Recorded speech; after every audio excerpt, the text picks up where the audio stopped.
गुरुर्ब्रह्मा गुरुर्विष्णुः गुरुर्देवो महेश्वरः गुरुसाक्षात् परब्रह्म तस्मै श्रीगुरवे नमः। ॐ शङ्करं शङ्कराचार्यं केशवं बादरायणं सूत्रभाष्यकृतौ वन्दे भगवन्तौ पुनः पुनः। ॐ युक्ताहारविकाराय विविक्तस्थलवासिने मलयालयतीन्द्राय ब्रह्मनिष्ठाय ते नमः। ॐ कृष्णं कमलपत्राक्षं पुण्यश्रवणकीर्तनं वासुदेवं जगद्योनिं नौमि नारायणं हरिम्। ॐ सर्वमङ्गलमाङ्गल्ये शिवे सर्वार्थसाधिके शरण्ये त्र्यम्बके गौरी नारायणि नमोऽस्तुते। ॐ सहना भवतु सहनौ भुनक्तु सह वीर्यं करवावहै तेजस्विनावधीतमस्तु मा विद्विषावहै। ॐ शान्ति हरिः ॐ तत्सत्। ॐ हरे राम राम राम हरे हरे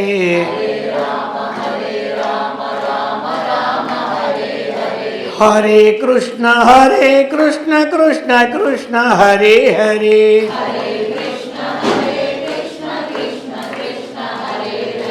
जगदम्बा माता की, गोपाल कृष्ण भगवान की, सद्गुरु महाराज की। हर नमः पार्वती पतये हर हर महादेव। పవిత్రాత్మ స్వరూపులకు ప్రియాత్మ బంధువులారా, శ్రీమద్ శంకరాచార్య విరచితం శ్రీ సౌందర్యలహరి. సౌందర్యలహరి అనగానే మనకి ఎవరు గుర్తుకొస్తారో? అమ్మవారు గుర్తుకొస్తారు. ఇప్పుడు లలితాదేవి అన్నారు, లలితాదేవి గుర్తుకొస్తారు. లక్ష్మీదేవి అన్నారు, లక్ష్మీదేవి గుర్తుకొస్తారు. పార్వతీదేవి అన్నారు, పార్వతీదేవి గుర్తుకొస్తున్నారు. మరి ఇప్పుడు సౌందర్యలహరి అన్నప్పుడు ఏ రూపం గుర్తుకొస్తుంది? అది అన్నమాట ప్రశ్న. అందుచేత అన్ని రూపాలతో కూడినటువంటి శక్తి స్వరూపిణే సౌందర్యం. ఆ సౌందర్యం యొక్క ప్రవాహమే సౌందర్యలహరి. అలాగనే ఆత్మతత్వమైనటువంటి ఆనందానుభవము అసలు సౌందర్యం. ఆ సౌందర్యం యొక్క ప్రవాహం సౌందర్యలహరి అని 3-4 అర్థాలని విడదీసుకున్నాం. అందుచేత మరి అమ్మవారు శ్రీచక్రవాసిని. అందుకు ఆచార్యుల వారు ఆ శ్రీచక్ర సహితంగా వర్ణన చేస్తూ ఉన్నారు. ఈరోజు మనకి 9వ మంత్రం. మహీం మూలాధారే కమపి మణిపూరే హుతావహం స్థితం స్వాదిష్టానే హృది మరుతమాకాశముపరి మనోపి భ్రూमध्ये సకలమపి భిత్వా కులపదం సహస్రారే పద్మే సహ రహసి పత్యా విహరసే మహీం మూలాధారే కమపి మణిపూరే హుతావహం స్థితం స్వాధిష్టానే హృది మరుతం ఆకాశముపరి మనోపి భ్రూमध्ये సకలమపి భిత్వా కులపదం సహస్రారపద్మే సహ రహసి పత్యా విహారసే. అమ్మవారు ఎక్కడ విహరిస్తూ ఉంటారు, ఏ ప్రకారంగా ఉంటారు అన్నటువంటి విషయాన్ని ప్రతిపాదిస్తున్నారు. దేహో దేవాలయం అంటాం మనం. ఈ శరీరం ఒక దేవాలయం. జీవో దేవ సనాతన అనేటట్టు ఇందులో ఏ విధంగా జీవుడు ఉంటాడో, అయితే మనందరూ కూడా యోగాసనాల్లో అందరూ ఈ పదాలు వింటారు. అమ్మవారు ఇందులో కూడా షట్చక్రోపరి సంస్థిత అంటారు. షట్చక్ర ఉపరి, ఇది మనకి లోన చక్రాలు ఉన్నాయి. ఎక్కడ ఏ రూపంలో ఏ చక్రంతో ఎలా ఉన్నారు అన్నటువంటిది ఇది వర్ణన అనమాట. అర్థమైంది కదా. మహీం మూలాధారే, మహీం అంటే భూమి అన్నమాట. అది మనకున్నవి పంచభూతాలు. ఆ పంచభూతాల వివరణ ఇక్కడ ఇస్తున్నారు. ఏ స్థానంలో ఏ భూతం ఉంటుంది, అక్కడ అమ్మవారు ఎలా ఉంటున్నారు అన్నటువంటిది. అక్కడ మూలాధారే, మూలాధారం మనకి స్వాధిష్టానం, మణిపూరకం, అనాహతం, ఆజ్ఞ, విశుద్ధ, సహస్రాన్ని తీసుకుంటే 7 అవుతాయి, లేకపోతే 6 అవుతాయి. అవి తీసుకుంటే 7, లేనేలా 6. అందుచేత మూలాధార స్థానంలో మహీం, అక్కడ ఏమిటంటే భూమి. పంచభూతాల్లో ఒక భూతము మూలాధారాన్ని ఆశ్రయించుకుంది కాబట్టి అమ్మవారు అక్కడ చక్కగా నివసిస్తూ ఉంటుంటారు. ఆ విధంగా మరి అమ్మవారి ఇందులో మహీం, మూలాధారంలో ఏ తత్వం ఉన్నది అంటే భూతత్వం ఉంది. అది ఆ రూపంలో అమ్మవారు అక్కడ ఉన్నారు. ఇక కమపి మణిపూరే, కమ్ అంటే ఉదకం అన్నమాట. కమ్ అంటే జలం. కాబట్టి మణిపూరంలో ఎలా ఉన్నారు, జలం, భూమి, జలం, ఇది రెండో భూతం. జలం అనేది రెండో భూతం. అది ఎక్కడ, మణిపూరక చక్రం. మణిపూరక చక్రంలో ఈ యొక్క జలతత్వ రూపంలో ఉన్నారు అమ్మవారు. హుతావహం స్థితం స్వాధిష్టానే, హుతవహం, హుతాశనుడు అంటే అగ్ని అయింది కదా. హుతం అశనం యస్య సహ హుతాశన. అందుచేత హుతం వహం, ఏమైనా వేసిన ఆహుతులను కూడా తీసుకెళ్ళి దేవేంద్రుడికి ఇస్తుంటాడు. అందుచేత ఆయనకి వహం, వహతి, వహప్రాపణే, మోయుట అని అర్థమైనమాట. కాబట్టి హుతవహం అటంటే అగ్ని. హుతవహం స్థితం స్వాధిష్టానే, స్వాధిష్టానంలో అగ్నితత్వం ఉందన్నమాట. అగ్నితత్వం అంటే పంచభూతంలో ఒకటి అగ్ని. హృది మరుత, మరుత అంటే అందరికీ తెలుసు, గాలి, వాయువు అన్నమాట. అది హృదయం, హృదయాకాశంలో వాయుతత్వంతో ఉన్నారు. ఆకాశముపరి, ఆకాశం ఉపరి. కాబట్టి అది ఉపరి అనేటప్పుడు మనకి పైభాగం అన్నమాట. ఆ పైభాగము అటువంటి కంఠము దీనికంటే భిన్నంగా ఉన్నటువంటిది. అక్కడ ఎలా ఉంటున్నారు? ఆకాశతత్వం, పంచభూతంలో ఆకాశతత్వం. ఇంతవరకు మనకి భూమి, జలము, అగ్ని, వాయువు, ఆకాశం 5 చెప్పారు. అలాగనే మనోపి భ్రూమధ్యే, ఆ భ్రూమధ్యంలో మనోరూపంలో ఉంటున్నారు. మనకి అంటే అంతఃకరణము అన్నటువంటి దానిని 4 విధాలుగా చెప్పుకున్నాం కాబట్టి ఆ రూపంలో ఆ భ్రూమధ్యంలో ఉంటూ ఉన్నారు.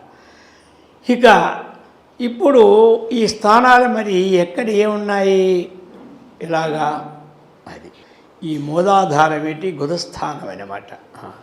అందుకే యోగులు కూడా మూలాధారంలో వాళ్ళు శాస్త్ర ప్రకారముగా అక్కడ గణపతి ఉంటాడని మొట్టమొదటి వాళ్ళు అదే కదా. మూలాధారంలో గణపతి ఉంటాడని, ఆ గణపతికి 600 సార్లు చక్కగా ఆ స్థానమునందు భావించి చేస్తే ఒక సిద్ధి కలుగుతుందని నిర్ణయం. అలాగని అక్కడి నుంచి స్వాధిష్టానం, స్వాధిష్టానం అంటే నాభి అన్నమాట. ఆ నాభి యందు బ్రహ్మ ఉంటాడని ప్రతీతి. అతనికి 1000 జపం చేస్తే ఒక సిద్ధి కలుగుతుంది. అంటే ఒకరోజు కాదు, దానికి 40 రోజులో, 2 నెలలో, లేదా మన చాతుర్మాసం 4 నెలల్లో విధులు ఉన్నాయన్నమాట. అలాగే ఇక అలాగనే మణిపూర చక్రం ఎక్కడ ఉంటుంది తెలియాలి కదా. బొడ్డు, మన కడుపులో ఉన్న బొడ్డు ఉంది కదా, అక్కడే ఉంటుంది మణిపూరం. మరి మణిపూరంలో ఎవరుంటారు? విష్ణు ఉంటాడనమాట. అక్కడ విష్ణుత అని, అందుకు అక్కడ ఆ రూపంలో 1000 జపాన్ని చక్కగా చేస్తే వాళ్ళు చెప్పిన ప్రకారం ఇప్పుడు ఈ అష్టసిద్ధులు పొందుతున్నారు. అనిమ, లఘిమ, మహిమ, గరిమ, ప్రాప్తి, ప్రాకామ్యం, ఈశత్వం, వశత్వం, ఇవన్నీ సిద్ధులు ఉన్నాయి కదా. వాళ్ళు ఈ సిద్ధులు ఎలాగంటే ఈ స్థానాలలో ఆ యొక్క దేవతను ఉద్దేశించి ఆ దేవతా మంత్రాన్ని ఆ స్థానమును దృష్టి ఉంచి ఒక 40 దినాలు లేదా ఒక 6 మాసాలు ఏదో దానికి ఉంటుంది. ఆ విధంగా ధ్యానించిన వాళ్ళకి అవి ప్రాప్తం అవుతాయి. ఇక అనాహతం, అనాహతం ఏంటంటే హృదయాకాశం. అనాహతం ఈ హృదయాకాశంలో శివుడనమాట. అలాగా అలాగే శివభేదాలతో ఏమి రుద్రుడు అంటారు, హరుడు అంటారు. ఆ విధంగా ఆ భేదాలలో కంఠం అటువంటి రుద్రరూపంతో ఉంటున్నట్టు అనమాట కంఠమందు. ఈ కంఠానికి ఏమంటారు? విశుద్ధ చక్రము అంటారు. అలాగనే పైకి వస్తే ఇది మనకి భ్రూమధ్యం, ఆజ్ఞాచక్రం అంటారు. అలాగనే సహస్రారం కొంతమంది తీసుకుంటారు, లేదా 6 చక్రాలతో షట్చక్రోపరి ఉంటుంది. అలాగే ఇక్కడ కూడా ఈ చక్రాలన్నింటిలోనూ అమ్మవారు అనిశ్చితంగా తిరుగుతూ ఉన్న ఇంట్లో 10 రూములు ఉన్నా అన్ని రూముల్లోనే మనం ఉండము. ఏదో ఒక రూమ్ మనం సెలక్షన్ చేసుకొని ఇది మాస్టర్ బెడ్రూమ్ అని ఉంటారు. ఆ మాస్టర్ బెడ్రూమ్లో ఎవరు ఉంటారు? యజమాని ఉంటాడనమాట. ఆ ప్రకారముగా ఇక్కడ అమ్మవారు కూడా ఎక్కడ ఉంటారయ్యా అంటే ఏమి సహస్రార పద్మే రహసి. రహసి అతి గోప్యమైనటువంటి స్థానమైనటువంటిది. ఆ సహస్రార పద్మములో చక్కగా ఏమి ఆనందో బ్రహ్మేతి విజానాత్ అన్నట్టుగా అక్కడ విహారాన్ని ఉండి అక్కడ విశ్రాంతి తీసుకుంటారు. మనందరికీ ఎక్కడ విశ్రాంతి తీసుకుంటే మోక్షం వస్తుంది అని ప్రశ్న అనమాట. ఇప్పుడు మోక్షం మనకేమిటి? రూములో హాయిగా నిద్రపోతే అదే మోక్షం మనకి. అర్థమైంది కదా. ఎంతవరకు జ్ఞానం కలగలేదో అంతవరకు మన ఆనందం ఏమిటి? సుషుప్తి కాలంలో ఉండే ఆనందమో ఇంకెక్కడ ఉండదు, జాగ్రత్తలోనే ఉండదు. అనేక వ్యవహారాలతో మిట్టాడుకుంటూ ఉంటాం. ఇక స్వప్నంలో అదొకటి. అందులోని భయంకరమైన స్వప్నాలు వచ్చాయా అప్పుడే లేచిపోతుంటాం. ఇక శాంతి సుఖం ఉండదు. జాగ్రత్త కాలం కానీ స్వప్నము కానీ స్వాపకాలి సుషుప్తి కాలం నందు ఉంటుంది. అలాగనే ఇక్కడ ఏమి అమ్మవారు సహస్రార పద్మే. ఆ సహస్రారం అన్నటువంటిది అదొక పద్మాకారంగా, అదొక దళంగా అక్కడ ఉంటుంది. అక్కడ ఆ సహస్రార కమలం అంటారు దానిని. దాని యందు రహస్య రహస్య అంటే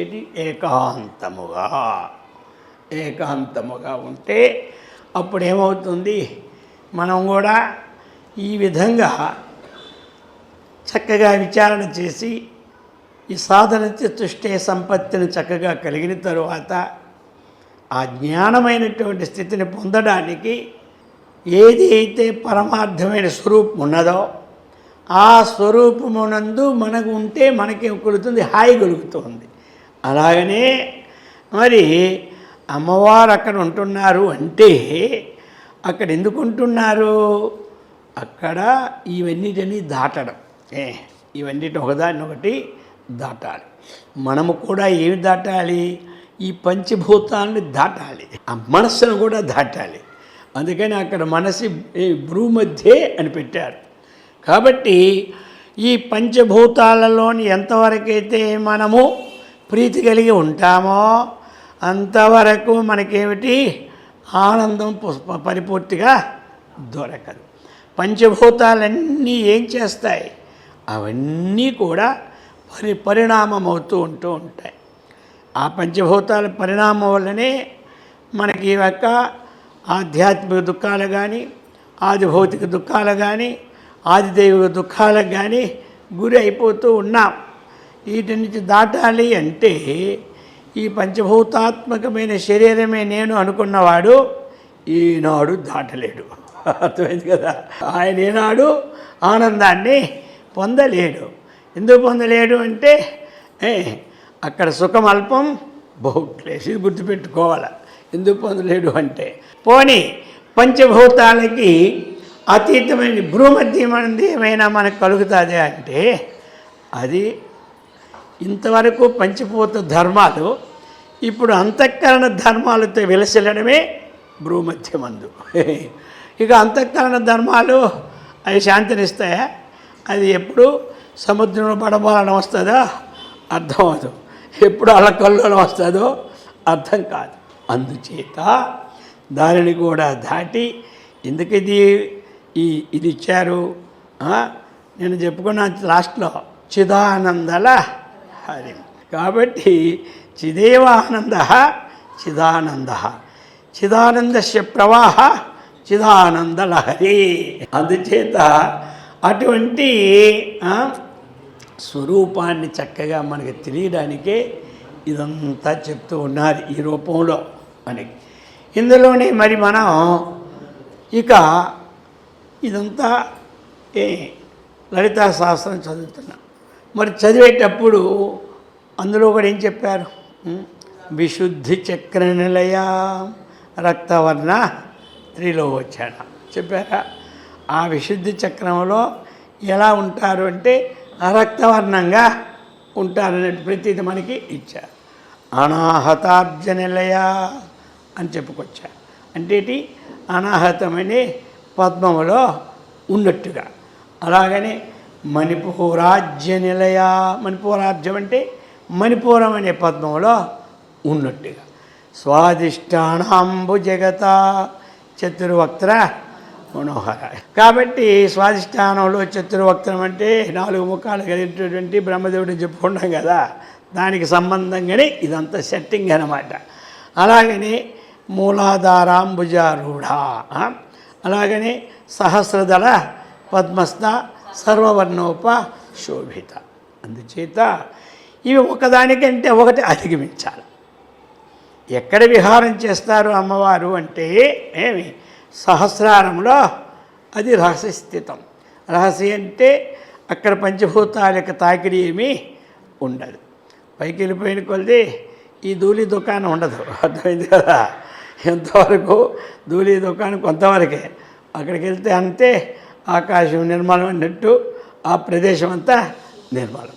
అందుచేత మనము కూడా అమ్మవారిని దర్శించాలి అంటే అక్కడ మనం ఎలాగైతే మనోగత ధర్మాలు దాటి సహస్రారములో నిజస్వరూపమైనటువంటి తత్వాన్ని శీలించాలి అన్నటువంటి విషయాన్ని ఇక్కడ మనకి చక్కగా ఇచ్చారు. అదే మూలాధారంలో భూతత్వముగా, మణిపూర్వములో జలతత్వముగా, స్వాధిష్టానములో అగ్నితత్వముగా, హృదయములో గాలితత్వముగా, ఉపరి ఈ యొక్క కంఠమునందు ఆకాశతత్వంగా, భ్రూమధ్యమునందు మనోపితత్వంగా సకలమపి భిత్వా, ఈ సకలమపి ఛేదించాలి. అర్థమైంది కదా? ఈ ఛేదించినప్పుడే మనకి సహస్రానికి రూట్ పడుతుంది అన్నమాట, తోవ. అందుకు అక్కడ రహసి పత్యా విహరసే, జీవబ్రహ్మల యొక్క ఏకత్వ ప్రతిపాదనతో అక్కడ విహారాన్ని చెందుతారని. ఇది మామూలుగా శాస్త్రం కాబట్టి అక్కడే పార్వతీ పరమేశ్వరులకి విహారం అని చెప్తారు. అది ఆ విధంగా మనకి ఈ 9వ మంత్రం చెబుతూ ఉన్నది. ఇక 10వ మంత్రానికి వెళ్దాం. సుధాధారాసారై చరణయుగలాంతర్వర్తి విగలితై ప్రపంచం సించంతి పునరపి రసాంనాయమహసః అవాప్య స్వాం భూమిం భుజగనివ మధ్యుష్ఠవలయం స్వమాత్మానం కృత్వా స్వపిషి కులకుండే కుహరిణి. ఇంకో మార్గం చెప్తున్నారు ఇప్పుడు. సుధాధారాసారై చరణయుగలాంతర్వర్తి విగలితై ప్రపంచం సించంతి పునరపి రసాంనాయం హసః అవాప్య స్వాం భూమిం భుజగనివ మధ్యుష్ఠవలయం స్వమాత్మానం కృత్వా స్వపిషి కులకుండే కుహరణి. చాలామంది కుండలిని యోగం అంటారు, అయింది కదా? అది కుండలిని యోగం చేస్తారు. దీనికి ఇవన్నీ కూడా మనస్సు ఏకాగ్రత కోసం. ఇలాగా ఒక్కొక్కగా దాని యందు ఉంచడం దేనికి అంటే మనం ఏకాగ్రత రావడానికి. ఇన్ని సాధనలన్నీ మనస్సు ఏకాగ్రత కొరకే. అలాగనే కుండలి ధ్యానం చేస్తూ ఉంటారు. మరి ఏ విధంగా ఉండి చేస్తారు అంటే ఎక్కడ ఉంటుంది, ఎందుకు చేస్తారు కుండలిని ధ్యానము? ఆ కుండలినిలో అమ్మవారు విహరిస్తారని. అందుకు అటువంటి స్థానంలో మన ధ్యానాన్ని చేసుకుంటే అమ్మవారి యొక్క స్వరూపము మనకి సాక్షాత్కారమవుతుందని భావన. ఇది అంతే కదా? ఎక్కడెక్కడిప్పుడు మనం చేసామంటే అక్కడ ఆ స్వరూపం. కొంతమంది అక్కడ కాశీ విశ్వనాథుడి దగ్గరికి వెళ్తారు, అక్కడ చక్కగా ఆ విశ్వనాథుడి దర్శనం అయిన వాళ్ళకి అక్కడే ఉంటారు. శ్రీశైలం పోతారు, అక్కడే ఉంటారు. అలాగనే మరి ఆ కుండలిని శక్తి అన్నటువంటి చాలామంది చేస్తున్నారు. దాని సాధన చేయొద్దని కాదు, అని చేయాలి. సాధనమున పనులు సమకూరు ధరలోన విశ్వదాభిరామ విడురవేమ. అలాగనే ఇక్కడ చెప్తున్నారన్నమాట చివరికి ఆ కుండలిని తత్వానికి వెళ్ళే మార్గం. సుధాధారాసారై చరణయుగలాంతర్వర్తి గలితై. అమ్మవారి యొక్క ఆ చరణయుగలం, చరణయుగలం అంటే 2 పాదములు అన్నమాట. యుగలం అంటే జంట. ఇక్కడ ఏ యుగలమో చరణయుగలం. పక్షుల యుగం, పక్షులు 2 అయితే పక్షి యుగలం అంటారు, మనుషులు 2 అయితే మనిషి యుగలం అంటారు. అలాగని చరణయుగలం అయితే 2 పాదాలు. ఆ 2 పాదాల నుండి ఏమిటయా అంటే సుధాధారాసారై. సుధాధారం, సుధా అంటే ఏమిటి? అమృతం. అమృతధార ఆసమంతై సారై. అది వర్షిస్తూనే ఉంటుంటుంది అన్నమాట, వస్తూనే ఉంటుంది. అది యుగలాంతర్విగలితై. అది అక్కడి నుంచి ఏం చేస్తుంది? విగలితై, చక్కగా విగలితం ప్రవాహిస్తుంటుంది. ఆ పాదాల నుండి చక్కగా ప్రవహిస్తూ ఉంటుంది. అది ప్రవహించి మరి దేన్ని తడుపుతుంది? అదనమాట ఏదైనా ప్రవహించిందంటే నీళ్ళు మనం పొలంలో పెట్టుకుంటే ఆ ప్రవాహానికి ఆ పొలము శుభ్రంగా నానుతుంది అనమాట. అందులో వెరిసేను వేసుకుంటే చక్కగా పండుతుంది అన్నమాట. అలాగనే ఇక్కడ ప్రపంచం సించంతి, ప్రపంచం సించంతి. సించతి అంటే తడుపుట అని అర్థం అనమాట. సించతి అంటే తడుపుట. మనం తెలుగులో తొందరగా తడిపోయే ఆ గోడ అంటాం, తొందరగా తడిపోయే ఇది అంటాం. అలాగనే సించతి అంటారు సంస్కృతంలో. అందుచేత ప్రపంచం సించంతి. మరి ఆ యొక్క తారతో అమ్మవారు పుట్టినట్టు ఎక్కడ ఆ పాదాల చెంతలో పుట్టిన అమృతాలతో తడుపుతారు అమ్మవారు. ఏమిటంటే ప్రపంచం. పంచ అంటే 5, పంచ అంటే ఏమిటి 5, ప్రపంచం అంటే దానితో 5తో విస్తారమైనటువంటి గొప్పదైనటువంటి జగత్తుని ఏమంటారు ప్రపంచం. కాబట్టి ఈ ప్రపంచం ఎప్పుడు వచ్చింది? ఈ వచ్చిన తర్వాత పంచీకరణ చేసిన తర్వాత ప్రపంచం వచ్చింది. పంచభూతాలు వచ్చిన తర్వాత వాటిని మళ్ళీ పంచీకరణ చేసిన తర్వాత ఏమొచ్చింది? ప్రపంచం. ఈ ప్రపంచం అలాగనే లోపల ప్రపంచం. ఏమిటి ప్రపంచం అంటే మనకి 72,000 నాడులు ఉన్నాయన్నమాట. లోన 72,000 నాడులు ఉన్నాయి. ఈ అమృత ధారల ద్వారా ఈ నాడీ మండలాన్ని చక్కగా ప్రవహింపచేసి ఏకాగ్రతని అందివ్వడానికి తగిన స్థితిని చేస్తారు. అందుకే అందరూ కొంతమంది ప్రాణాయామం చేయాలంటారు. దేనికోసం అంటే ఆ లోపలున్న నాడులన్నీ బాగవడానికి. అయితే ప్రాణాయామం చేయొచ్చు, కానీ అది పుస్తకాలు చూసి చేయకూడదు ప్రాణాయామం అన్నటువంటిది. అది ఎందుకంటే ఏది చెప్తున్నారో ఆ పద్ధతులు గురుముఖముగా బాగా అభ్యాసం చేసి తరువాత ఇంటి దగ్గర సాధన చేసుకోవాలి ప్రాణాయామం అన్నటువంటిది. ఇక అందుకే మనం ఏం చెప్తాం అందరికీ అంటే, మరి అటువంటి ఇలా పట్టుకోమని ఇలా వదిలి ఇలా పట్టుకొని వాడు మర్చిపోయి నిద్రపోయి ఇలాగా పట్టేసుకున్నాడు అనుకో, మొత్తం మీద డైరెక్ట్గా సహస్రాలని పోతుంది. అక్కడి నుంచి బ్రహ్మానందం నుంచి పేదించుకొని పోతుంది. అర్థమైందా? ఎటు పోద్దో తెలియదే అంటున్నాను అలాగా. అందుచేత అటువంటి ప్రాణాయామాన్ని అభ్యాసం అది గురుముఖంగా చేసిన తర్వాతే బాగా అభ్యాసం చెయ్యాలి. అంతే. ఇక్కడుండి ఎందుకంటే అది చేసేటప్పుడు ఒక్కసారి చెమట్లు వచ్చేస్తాయి. చెమట్లు వచ్చేసేంటి ఏమిటది? ఉత్తమ ప్రాణాయామం కాదు. అర్థమైంది కదా? కొంతమంది గుండె దడదడ కొట్టుకుంటుంది. అర్థమైందా? ఇక వాడికి ఏమీ తోచదు. అది కూడా అధమ ప్రాణాయామమే. మరి ఏమిటి ఉత్తమ ప్రాణాయామం అంటే? ఏ చెమట్లు రాకూడదు. అర్థమైంది కదా? అలాగా మనము దేనిని ప్రాణాయామం దేనిని మనస్సుని కంట్రోల్ పరచడానికి ప్రాణాయామము మనస్సుని కంట్రోల్ చేస్తుంది. ఆసనాలు శరీరాన్ని కంట్రోల్ చేస్తాయి. ఇప్పుడు మోకాలు నొప్పులు ఉన్నాయనుకోండి, ఆ రోజులు ఆసనాలు వేసిన కాదు మోకాలు నొప్పి అంటే ఎరగడు జీవితంలో. అర్థమైంది కదా? అది మనకి నొప్పి ఉన్న నెలలు వేస్తాం, అది తగ్గిపోయిందా దాంది మనతో మంది. మళ్ళీ 2 మాసాలు వేసరికి నన్ను వదిలేసాగా నీ సంగతి అయితే తెలుస్తానని మళ్ళీ ఆ నొప్పులు వస్తూ ఉంటాయి. అలా కాకుండా కొంతకాలం ఇవ్వాలి ఏ పనికైనా. ఆ తర్వాత అది రోజు చేసుకోవాలి అవి. అందుకని ఆసనం వల్లనో ఏమి లాభము? శరీరము మన అధీనంలో ఉంటుంది.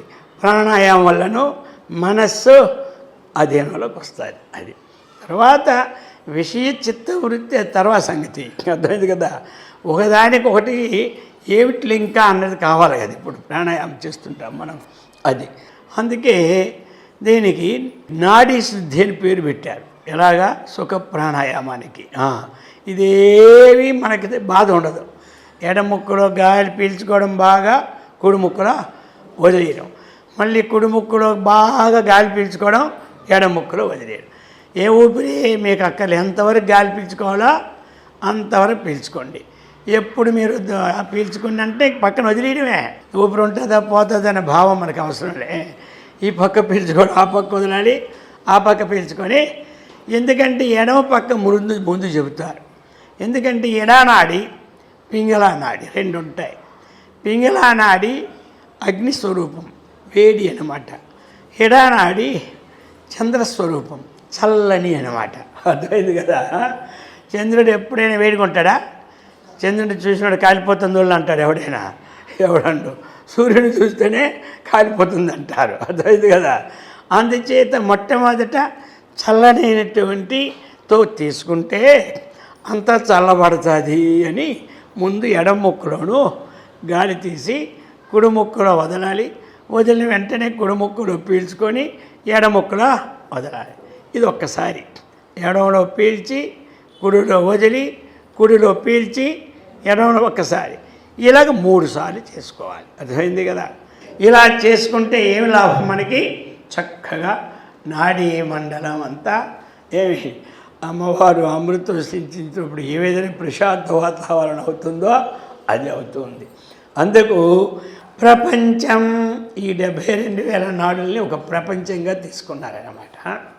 కాబట్టి అటువంటి ప్రపంచం సించంతి ఎప్పుడైతే ఆ చల్లనైనటువంటి అమృతమయం అంతా అయిందో అది ఏం చేస్తుంది? అమృతము విషమంటే ప్రమాదం, కానీ అమృతం ఎప్పుడు ప్రమాదం అవ్వదు.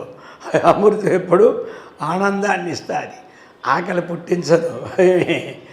ఈ ప్రకారమైనటువంటి విధంగా పునరపి అంటే నాడి ఉండాలి, నాడీ శుద్ధి ఉండాలి. అందుకు చెప్పడం అన్నమాట. నాడులు అన్నీ బాగుంటే మనస్సుని ఏకాగ్రత చేస్తాయి. అందుకనే ఈ ప్రాణాయామాదులు. ఈ ప్రకారముగా ప్రపంచం సించంతి పునరపి రసాంనాయం అహసః. పునరపి ఇంకా అక్కడి నుంచి ఆమ్నాయం మహసః. రస ప్లస్ సామ్నాయం రసామ్నాయం. అటువంటి రసామ్నాయం అంటే సుధారసమైనటువంటిది. ఇక అది ఎలాగా అని చెప్తున్నారు. మహసః అవాప్య, అది బాగుగా అటువంటి అమృతమయాన్ని పొంది స్వాం భూమి, ఎక్కడైతే మా మూలాధారమైనటువంటి స్థానం ఉందో ఆ స్థానానికి ఇది వెళ్తుందన్నమాట. ఇక్కడి నుంచి ఈ తడిపినటువంటి ఈ ఏకాగ్రతనంతా కూడా ఇంతకుముందు మనకి సహస్రారములో ఉండి చక్కగా అమ్మవారు విహరిస్తున్నాడని చెప్పారు. ఇప్పుడు చెప్తున్నారు ఏమిటిది? అవాప్య, అది పొంది స్వాం భూమి, అది స్వాం భూమి. ఎవరి యొక్క భూమి? ఈ భూమి ఎవరిది అంటారు కదా. ఇది సొంత ఇల్లు అంటామా లేదా మనం? ఇది సొంత గృహము, ఇది సొంత స్థలము, ఇది సొంతది.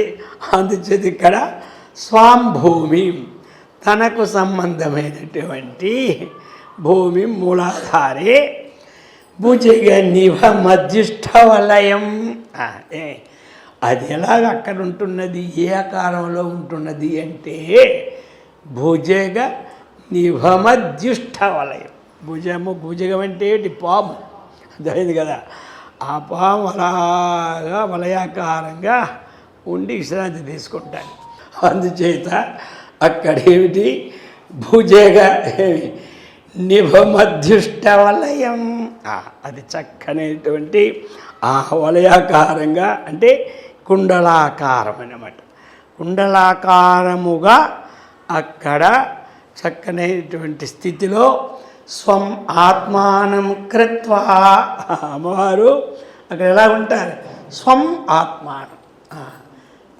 ఇతరులకి యొక్క మన ఆత్మ కాదు, తన ఆత్మే, తన యొక్క స్వరూపమే ఉండి కృత్వా స్వపిషి. స్వపిషి అంటే ఏమిటి? మామూలుగా నిద్రపోవడానికి సుషుప్తి కాలం అంటాం. ఇప్పుడు ఈ చాతుర్మాస్యంలో శయన ఏకాదశిలో క్షీణిస్తాడు విష్ణుమూర్తి అంటే నిద్రపోతాడా? నిద్రపోతే అంత గోల్మాల్ అయిపోతాయి. అందులో యోగ నిద్రలో ఉంటాడు. అలాగని ఈ కుండలిని స్థానంలో అమ్మవారు చక్కగా యోగ నిద్రలో ఉంటారు. ఇప్పుడు ఆ శక్తి మనకు రావడానికి ఏం చేస్తారు? కుండలిని శక్తిని మన వాళ్ళు జాగృతి కొలుపుతారు. అలాగని ఇప్పుడు స్వమాత్మానం కృత్వా స్వపిషి కులకుండే కుహరిణి. అక్కడ అమ్మ అటువంటి కుహరిణి అంటే ఏమిటి? అది తామరతు పువ్వు నడుమ ఒక సన్నని రంధ్రం ఉంటుంది అనమాట. తామర పువ్వు నడుమ ఒక సన్నని రంధ్రం ఉంటుంది. అలాగా ఆ ఆధార చక్రం అంటే పృథివీ తత్వమునందు అటువంటి రంధ్రం అంటే ఆ విధమైన యోగంలో అక్కడ ప్రవేశించి అక్కడ చక్కగా అమ్మవారు యోగ నిద్రలో ఉంటారు. ఇప్పుడు ఆ యోగ నిద్రని మనం పొందాలి అంటే అక్కడ మన విషయం కాదు ఉండడం. అర్థమైంది కదా? అందుకనే ఈ సాధకులు యోగ నిద్ర చెప్పిన సాధకులు కుండలని జాగృతి చేస్తారు. ఆ కుండలని చక్కగా అక్కడ ఎలాగా అది జాగ్రత్త అవుతుందో అటువంటి ప్రాణాయామాన్ని చెప్పి అక్కడ కాస్త ఇప్పుడు పడుకుండా స్పందించాలంటే మాట్లాడాడు, అర్థమైందా? వాడు లేవలేదు, అర్థమైంది. అప్పుడు ఏం చేస్తారు? చెట్టుగా చేత్తో ఒక్కటేస్తారు, అర్థమైందా? అలాగనే ఆ మూలాధారంలో కూడా ఆ యొక్క చేతితో దానిని తాకి జాగ్రత్త తగిన ప్రాణాయామం లేపుతారు. ఇప్పుడు లేపి ఎక్కడికి వెళ్తుంది? అది అసన్నమైన తామర చూడులో రంధ్రం ఉంటుంది, దాంట్లో కూడా ఓగా తీస్తే అది ఇంకా ఒక సన్నంగా ఉంటుంది అనమాట, దారంలాగా. ఆ దారం కనెక్షన్ ఎక్కడ ఉంటుందంటే ఇక్కడ ఉంటుంది అనమాట. ఈ కింద నుంచి దారం కనెక్షను ఇక్కడ ఉంటుంది. ఇక్కడ ఉండేటప్పుడు ఏమిటి? ఇది ఇలాగా అతను సాధన ద్వారాగా అలా పైకి పంపించి ఇప్పుడు సహస్రారానికి చేరి ఆ స్థితిని ఇప్పుడు పొందుతారు. అది అన్నమాట. దీన్ని ఆ కుండలిని జాగ్రత్త ఆ విధమైనటువంటి చెప్పుకొచ్చారు ఇందులో. అయితే ఇప్పుడు మనకి తెలియదు ఆ కుండలిని ఎక్కడ లేపాలో లేపకూడదో, మరి ఆ విద్యకి ఎక్కడ పోవాలి, లేకపోతే అమ్మవారి జాగ్రత్త అవదా, మనం ఆ స్థితిలో ఉండలేమా అని ప్రశ్న ఉంటాయి. అందుకనే ఎన్ని ఉపాయాలా అని ఒక్కొక్కరు ఒక్కొక్క ఉపాయం ఎన్నుకుంటారు. అందరూ అన్నీ ఎన్నుకోవాలనే ప్రశ్న ఏమీ లేదు, అర్థమైందా? అందరూ గమ్యస్థానము చేరడానికి ఉపాయాలు ఇవన్నీ. ఇప్పుడు ఇక్కడి నుంచి మనం పోవాలి, డబ్బులు ఉన్నాయి, హాయిగా టికెట్ తీసుకుంటాం, 2 గంటలు కాశీ వెళ్ళిపోతాం, అయిందా? అయ్యా సాధనాల్లో ఏ సాధన గొప్పదని పక్కోడు అడిగాడు.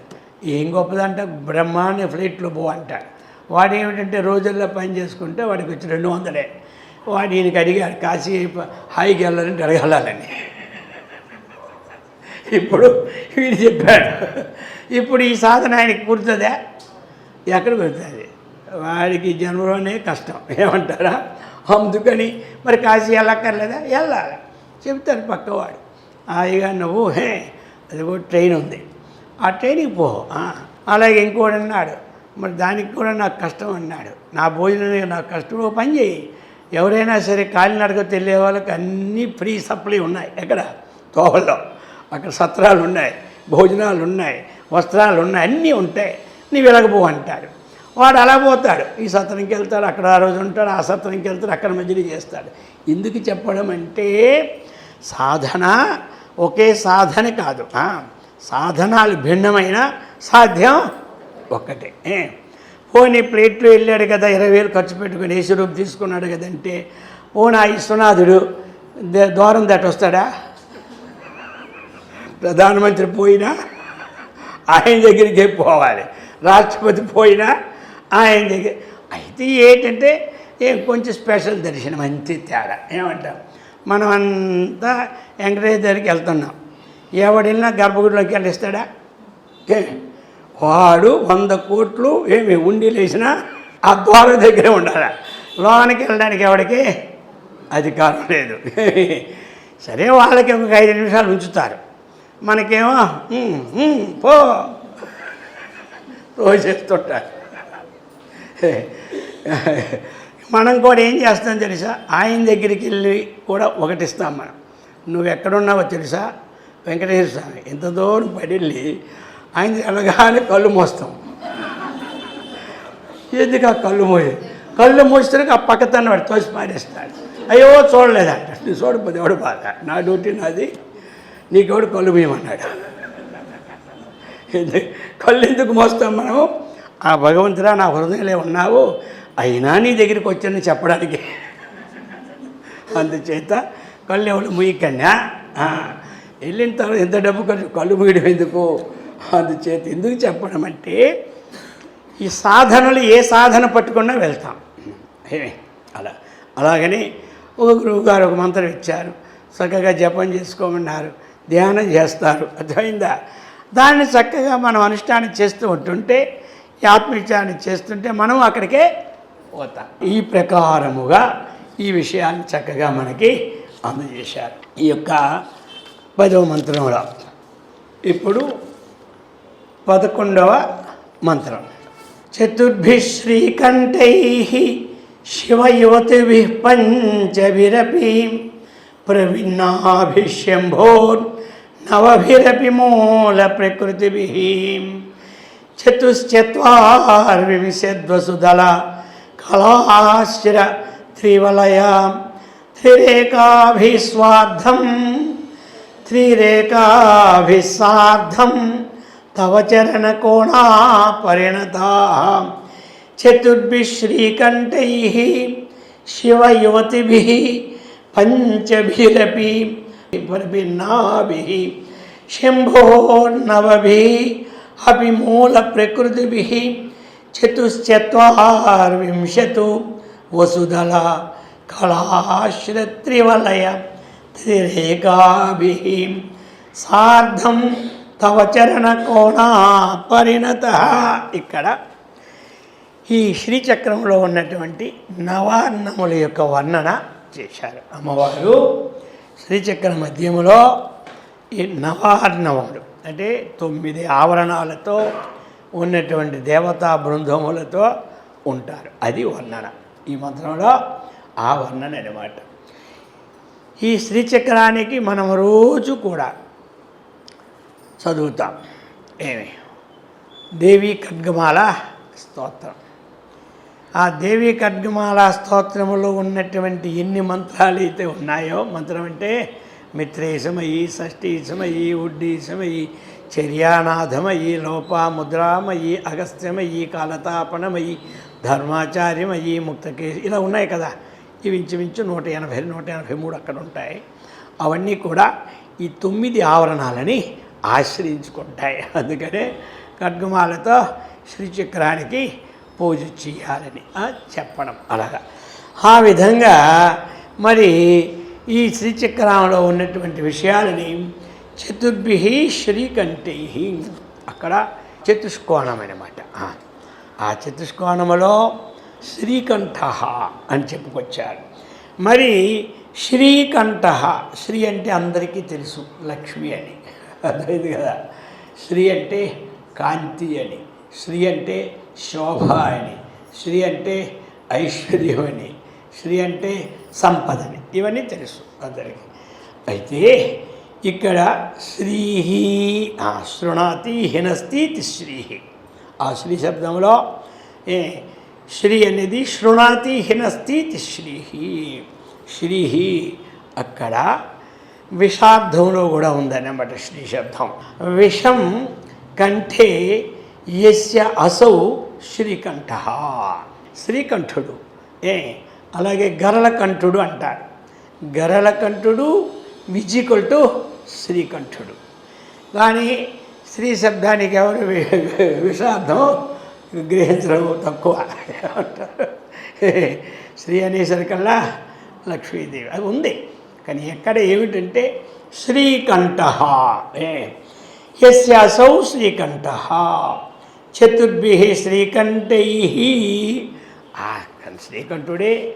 అది ఏమిటి అంటే శివుడని, హరుడని, అలాగనే రుద్రుడని, అలాగనే ఈశ్వరుడని, ఈ విధ ఆకారముల పేర్లతో ఆ చతుష్కోణములో చక్కగా ఇమిడి ఉంటాడని. ఇప్పుడు మనకి భగవద్గీతలో అష్టదా ప్రకృతికి అన్నారు. అక్కడ ఇవన్నీ కలిపి మొత్తం 8 విధాలుగా పేర్కొన్నారు. ఈ పంచభూతాలు, అలాగని ఈ మనస్సు అనగా, అలాగనే ఈ యొక్క నడిపిన అంతఃకరణమైన జీవుడు అనగా, ఇవన్నీ కలిసి 8 విధాలుగా అక్కడ చెప్పారు. అలాగనే నవభిరవి మూల ప్రకృతిభి, అది ఆ విధంగా ఇది ఈ నవమి అంటే 9, ఈ అన్నిటితో కూడినటువంటి దేవి స్వరూపం అని.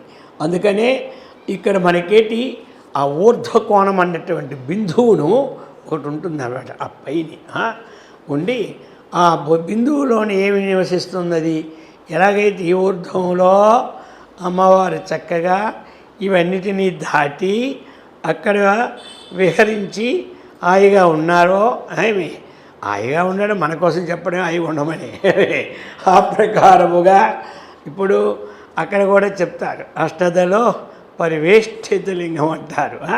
అలాగనే ఇక్కడ అష్టకోణాలతో ఉంటారు. అష్టకోణాలు, చతుష్కోణాలు. అలాగనే మనకి అంతర్దశార బహిర్దశార అని ఇవి ఒక 20 అన్నమాట. అలాగనే చతుర్దశార కోణాలు అనేది 14 అన్నమాట. ఇవన్నీ కలిపి ఒక 43. అందులో ఊర్ధ్వకోణములో ఈ ఆవరణ ఆ 43 కోణాలతో చక్కగా దేవతలందరూ అధిష్ఠింపబడి అందులో ఆ బిందువులో తాను ఉండడం అన్నమాట. ఆ విధమైనటువంటి శ్రీచక్రాన్ని శివశక్త్యాయుక్తో ఇది భవతి మొట్టమొదటి వచ్చినట్టుగా అందులో శివశక్తులు అన్నీ కూడి ఉన్నాయన్నమాట. శివశక్తి అన్నప్పుడు ఏమన్నా అక్కడ ఆ అమ్మవారి శక్తి లేకపోతే శివుడు కూడా కూర్చుని కుర్చీ నుండి లేవలేడు అని చెప్పుకున్నాం, అర్థమైంది కదా. అలాగనే ఇక్కడ అన్ని శక్తులతో కూడినటువంటి ఆ అమ్మవారిని ఈ భావన చేసి ఆ శ్రీచక్ర అర్చన అన్నటువంటిది చేసినప్పుడు ఏది చేసినా మనస్సు ఏకాగ్రత చెందుతూ ఉంటుంటే లోపల అన్ని చక్రాలు మారిపోతూ ఉంటుంటాం, అర్థమైంది కదా. ఆ చక్రం దగ్గర ఉందా, ఈ చక్రం దగ్గర ఉందా, ఇవన్నీ మనకి అవసరం లేదు. కొంతమంది చేస్తారు కాబట్టి వాళ్ళు ఆ రూట్లో వెళ్తారు. ఏ రూట్లో వెళ్ళే వరకు ఆ రూటుని శాస్త్రం చెప్పిందనమాట. అది మనము ఏకాగ్ర తన్మయత్వం చెందినప్పుడు ఏమైపోతున్నది, లోపటి వరకల్లా నడిచిపోతుంది. ఇప్పుడు మనము భోజనం తింటూ ఉన్నాం, ఇది పరిశీలన మనం చేస్తామా? అందరము ఆ సైంటిస్టులు చేస్తూ ఉంటుంటారు. మన పనికే మనకు కానీ లేదు పరిశీలన. లోపలికి వెళ్ళిన తర్వాత అది ఎప్పుడు రక్తంగా మారుతుంది, ఎప్పుడు ఎముకలుగా మారుతున్నాయి, ఎప్పుడు మజ్జిగా మారుతుంది అని, ఎప్పుడు నోట్లుగా ఇవన్నీ చూస్తున్నాం మనం. అలాగనే మనం చేసినటువంటి ధ్యానం ఏకాగ్రతగా చేస్తూ ఉంటుంటే ఆ సచక్రోపరి సంస్థిత షట్చక్రానికి ఉపరి ఆ సహస్రాంబుజమైన ఏకాగ్రతని మనకు కలుగుతున్నది అని ఈ ప్రకారముగా ఇందులో అన్నీ అవిచార కోణాలన్నీ. ఇది దీంట్లో ఉన్నటువంటి విశేషణాలు. ఇప్పుడు మనకి 12వ మంత్రం. త్వదీయం సౌందర్యం తుహినగిరి కన్యే తులయితుం కవీంద్రాః కల్పంతే కథమపి విరించి ప్రభృతయః యదా లోక ఉత్సౌక్యాత్ అమరలలనాయాంతి మనసా తపోభిః దుష్ప్రాపామపి గిరిశ సాయుజ్య పదవీం. చెప్తున్నారు ఇక్కడ, త్వదీయం సౌందర్యం తుహినగిరి కన్యే తులయితుం కవీంద్రాః కల్పంతే కథమపి విరించి ప్రభృతయః యదా లోక ఉత్సౌక్యాత్ అమరలలనాయాంతి మనసా తపోభిః దుష్ప్రాపమపి గిరిశ సాయుజ్య పదవీం. ఏం చెప్తున్నారంటే ఇక్కడ మనకి త్వదీయం సౌందర్యం. త్వదీయం అంటే నీకు సంబంధమైనటువంటి ఆ సౌందర్యాన్ని కొనియాడడానికి ఎవరి తరము? మదీయం అంటే సౌందర్యం అంటే మనకు సంబంధించిన సౌందర్యం. త్వదీయం అంటే నీకు సంబంధించింది. నీకని శంకరాచార్యుల వారు అమ్మవారిని కదా సూచిస్తూ ఉన్నారు. అందుచేత త్వదీయం తవ సంబంధి తుహినగిరి కన్యే. తుహినం అంటే హిమం. కాబట్టి ఈ హిమగిరి తనయా అని చెప్తూ నీకు సంబంధించిన ఆ సౌందర్యం ఉంది కదా, సౌందర్యం అనేటువంటిది లోపట ఉన్నటువంటి పరమాత్మ సంబంధమైనటువంటి చైతన్య సౌందర్యం, అవయగతమైనటువంటిది సౌందర్యం. ఇక్కడ ముందు ఏమిటి? సౌందర్యం. ఈ అవయవగతమైన సౌందర్యాన్ని తుహినగిరి కన్యే సంబోధన చేస్తున్నారు. హే హిమగిరి తనయా తులయితం. తులయితం అంటే ఈ సౌందర్యాన్ని ఇంత అని పోల్చడం. తులయితం నశక్యం, ఇంత అని పోల్చడం. అది తులం పట్టుకున్నామంటే తులం ఇంత ఇంత అని లొక్క కొలుసుకోవచ్చు. ఇదంత ఇది అలాగా చెప్పడానికి లేదు. అందుకే తులయితం. ఇక కవీంద్రాః కల్పంతే కథమపి. ఇప్పుడు కవీంద్రులు వర్ణిస్తూ ఉంటుంటారు. కథమపి కవీంద్ర కల్పయంతే. అది వారికి కూడా నీ యొక్క సౌందర్యాన్ని వర్ణించడానికి అలవి లేదు. మరి అంటారు కదా, ఎక్కడయ్యా అంటే రవి ఉదయించిన చోట కూడా కవి ఉదయిస్తాడంటారు. రవి ఉదయించని స్థలమునందు కూడా ఏ సందుల్లోనైతే ఆయన యొక్క ప్రకాశం ఉండదో అక్కడ కవి మాత్రం వర్ణనతో ఉదయింపజేస్తాడనమాట. అందుచేత అటువంటి కవీంద్రాః, కవీనాం ఇంద్రః కవీంద్రాః, కవులలో శ్రేష్ఠులైన వారు కూడా కథం కల్పంతే, మిమ్మల్ని ఏ విధముగా ఆ తత్వాన్ని తెలుసుకోవడానికి ప్రయత్నం. ఇంకా వారు అలా ఉన్నాయి.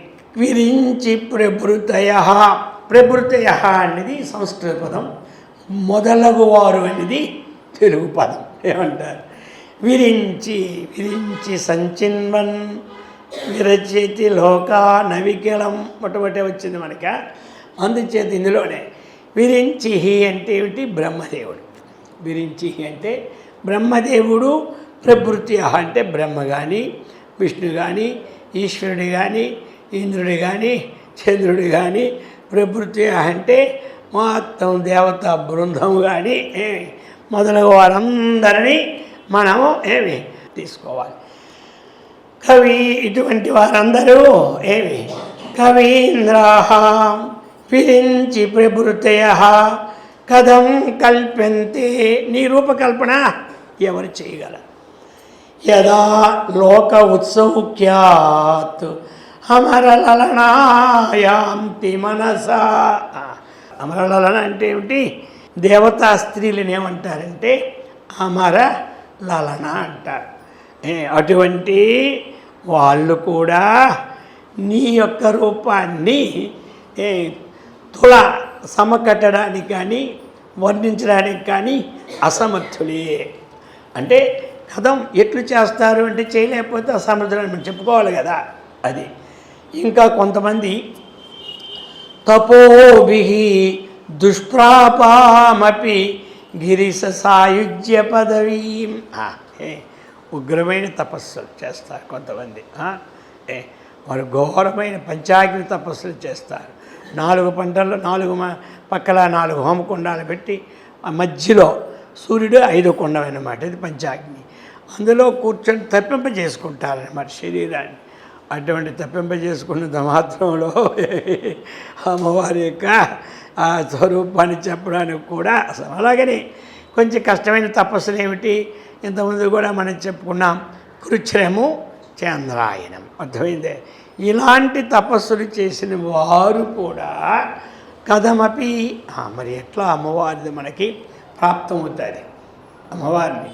అందుకనే ఎవరు అహర్నిశాలు కూడా ఎల్లప్పుడూ అమ్మవారి యందు ఆ భక్తి తత్వం అన్నటువంటిది ప్రీతిపూర్వకమైనటువంటిది, నీవే తప్పే తప్పరం బెరుగా అన్నటువంటిది, అనన్యచేతా సతతం యో మాం స్మరతి నిత్యసహ తస్యాహం సులభ పార్థ నిత్యయుక్తస్య యోగినః. అలాగనే 6వ అధ్యాయంలో కూడా యోగినామపి సర్వేషాం మద్గతేనాంతరాత్మన శ్రద్ధావాన్ భజతే యో మాం అన్నారు కదా. ఎంతమంది యోగులు సర్వేషాం యోగినామపి, కానీ మద్గతే అంతరాత్మనే ఈ బాహ్యమైనటువంటి సాధనల ద్వారా ఆ యొక్క అమ్మవారి యొక్క దివ్య సౌందర్యాన్ని చూడడం మన వల్ల కాదనమాట. అందుచేత ఆంతరింగికమైనటువంటి దాంట్లో ఏముండాలి, ప్రీతిపూర్వకమైనటువంటి భక్త్యా తుష్యతి కేవలం నచ గుణైర్ భక్తి ప్రియో మాధవ. కాబట్టి మరి అటువంటి భక్తి తత్వాన్ని చక్కగా మనం ఆశ్రయించాలి. అప్పుడే ఆ తత్వం మనం తెలియబడుతున్నది. అప్పుడే అమ్మవారి యొక్క నిజస్వరూపాన్ని మనం సాక్షాత్కరింప చేసుకుంటామన్న విషయాన్ని మనకి శంకరాచార్యుల వారు అందజేశారు. మరటువంటి స్వరూప సాక్షాత్కారం ఈ పవిత్రమైనటువంటి చాతుర్మాస్యంలో అతి పవిత్రమైన హృదయం కల అందరికీ కూడా మరి చక్కగా సత్కర్మనిష్టను, ఆ భగవద్భక్తిని, ఆత్మవిజ్ఞాన సంపత్తిని, ఆ పవిత్రమైనటువంటి ఆ స్వస్వరూపానందానుభూతిని అమ్మవారందరికీ ఇచ్చి సదా రక్షించుగాక. ఓం సహనా భవతు సహనౌ భునక్తు సహ వీర్యం కరవావహై తేజస్వినావధీతమస్తు మా విద్విషావహై. ఓం శాంతి శాంతి శాంతి. ఓం